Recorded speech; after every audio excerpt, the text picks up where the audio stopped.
Hello, welcome to Dr. Sam's anatomy classes. Today I'm going to tell you the comparison between upper and lower limbs. This comparison it will include the homology between upper and lower limbs, the function and the structural differences. So keep focusing. So here what I'm drawing is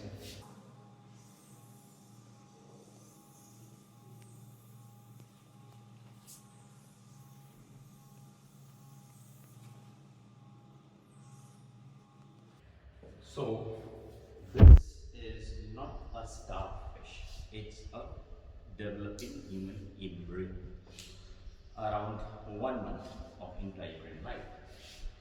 So, got it? Okay.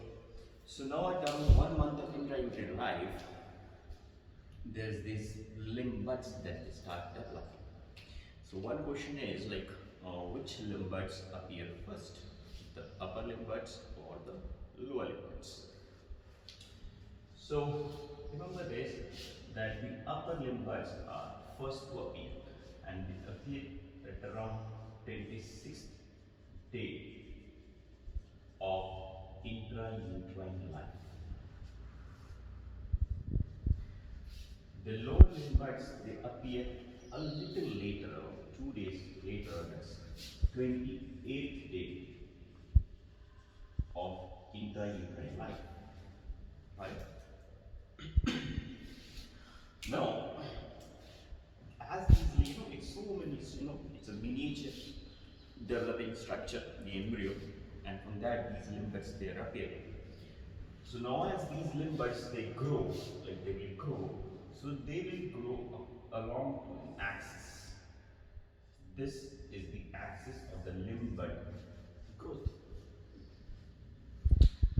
As this axis grows, like this diagram what I have drawn, like consider it to be a two-dimensional diagram. So the portion of the limb bud facing towards the cranial end, towards the cephalic end, is called this is called the preaxial border.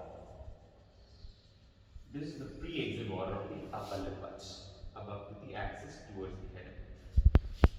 And this is the post-axial border. This is the preaxial border of the lower limb buds, and this is the post-axial border of lower limb buds. So they have these limb buds they develop. So they have the upper and lower border. And now as this tissue starts growing, like when a tissue grows, it of course needs perfusion, oxygen, nourishment. So for that, there is an artery that develops, that runs along this axis of the limb bud, like this. So that's what we call as the axial artery of the upper limb buds. This axial artery of the upper limb buds is axillary artery, which is going to be called an axillary artery in another video. Similarly, here also this lower limb buds as it grows, it also carries an artery along the axis. This artery later in adults, this will be called as inferior gluteal artery. Right. So axial means something like if you take a transverse section, that should be intersect. So at the root, at the stump, where they just attach this upper limbs and the lower limbs, where they attach the roots, that's the artery should be at the center. So this is the axillary artery. In case of upper limbs and the lower limbs, it is the inferior gluteal artery. To be more precise, there's a branch of this inferior gluteal artery, and that is called artery to sciatic nerve. Artery to sciatic nerve. This is a branch from inferior gluteal artery, It runs along with the sciatic nerve and later, it gets embedded within the sciatic nerve. So it continues within the sciatic nerve. Remember, sciatic nerve, when it emerges from the greater sciatic foramen below the piriformis, it's so much thick. It's around 2 centimeter thickness. So when a nervous tissue is so much thick, it cannot be perfused like diffusion from all the sides. So the artery itself enters into the sciatic nerve. There's one other artery, if you remember, if it's like which two nerves which have like artery within itself. One is the sciatic nerve, where artery runs within this nerve, and the other is the optic nerve. Remember, optic nerve is carrying the central artery of retina within. So in cases of above knee amputation, you will find that the sciatic nerve bleeds on being cut. Okay, and to stop this bleeding, you can clamp that, pull that distal cut end of the sciatic, just give it a stretch and then leave it. So the artery stays inside and the nervous tissue gets pulled, so it stops bleeding. So this you can remember, that is the axial artery of the lower limb parts. In case if it's not visualized, then the answer will be inferior gluteal artery. So now these limb parts will start growing. So now what happens, the growth, there will be a bone formed here. There's a bone formed here in the center, along the axis of the upper limb parts. So this bone that grows along the axis of the upper limb parts proximally, this bone is to be called as humerus. This is humerus. Similarly, now there will be a bone that will develop proximally in the lower limb parts along the axis, and this bone is called femur. So both these bones are proximal and they're along the axis, so they are homologous. Then in the upper limb parts, there will be a bone that will develop along the preaxial border, right, distally, and this bone is radius along the preaxial border. Then there is a bone that develops distally in the upper limb parts along the postaxial border.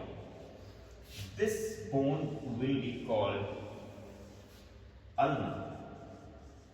So ulna develops distally in the upper limb parts along the postaxial border. Similarly, now see here in the lower limb parts, there will be a bone that will develop along the preaxial border distally. This bone will be called tibia. Similarly, now a bone that develops along the postaxial border in the lower limb parts distally, this bone will be called fibula. Correct? So now you've seen that tibia is homologous to radius and ulna is homologous to fibula. Got it? Now with the course of time, with the growth happening, there will be later on, there will be twisting of these limb parts. So upper limb parts, these upper limb parts, they will get rotated by around 90 degrees laterally. While the lower limb parts, they will get twisted by around 90 degrees medially. Correct? So what happens is, now these upper limb parts, they get rotated by 90 degrees, and your preaxial border, which was earlier facing towards the head, is now facing laterally. Your postaxial border, which was facing caudally towards the base, will now face medially. This is what's happening in the upper limb parts after rotation of around 90 degrees. Now same will happen, now look here, in the lower limb parts. The lower limb gets rotated by 90 degrees medially. So the preaxial border that was facing the head and now will face medially, and the postaxial border which was facing towards the floor will now face laterally. Got it? So this is happening like this. So now you'll find that the preaxial border, the upper limb parts, and the preaxial border and the lower limb parts, they are 180 degrees opposite. That is how, like radius being homologous to tibia, they become 180-degree opposite. Tibia lies medially in the legs while radius lies laterally in the forearm. Same in case of ulna is homologous fibula, but both are 180 degrees opposite. Okay, now look here, the spread of dermatomes. The dermatomes, when these limb buds are rising, right? So these the dermatomes here in case of, remember the dermatome of this summit of shoulder is C4 by the lateral, supraclavicular nerve. So from C4, this flow of dermatomes will be like now C5, then C6. C6 reaches to the thumb, C7 reaches to the digits, C8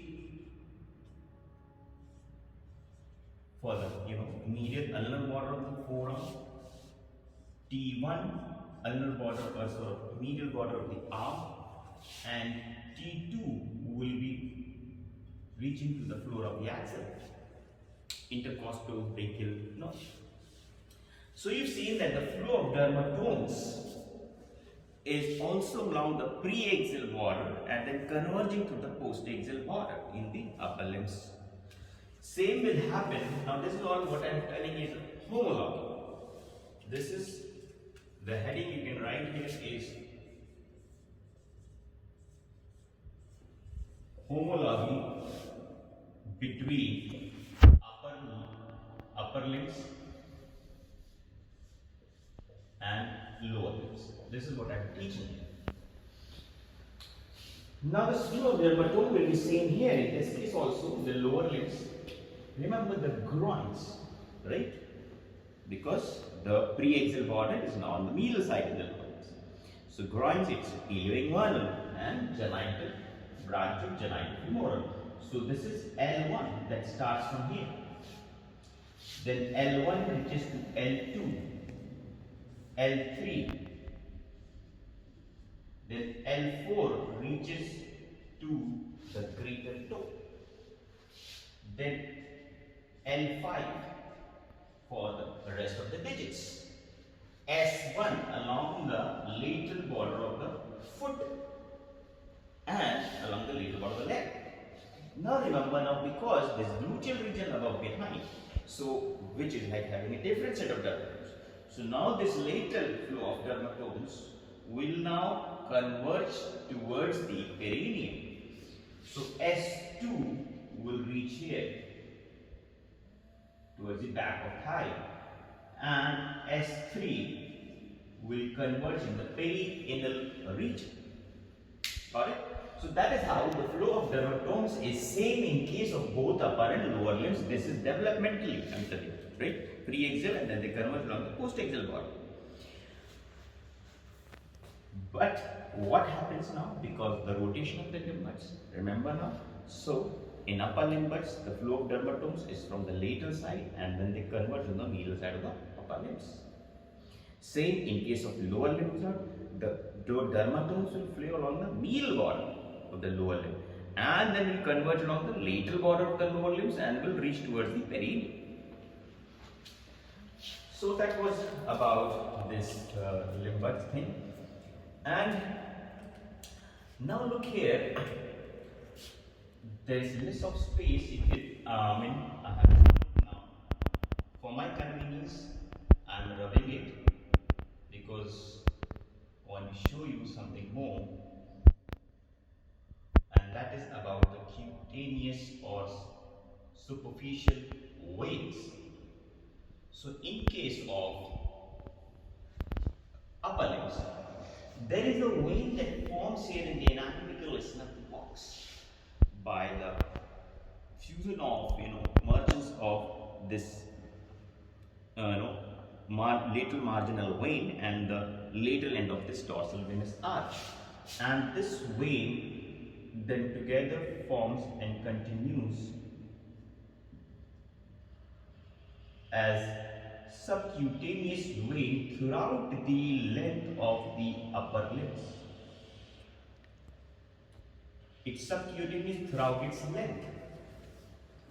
And then when it reaches to the root of the upper limbs, it dips into this, infraclavicular fossa. There it dips and perforates this deep fascia to drain into the deep vein, and that is axillary vein. So got it now. This vein, which was running along the entire length of the preaxial border, it's towards the cephalic end.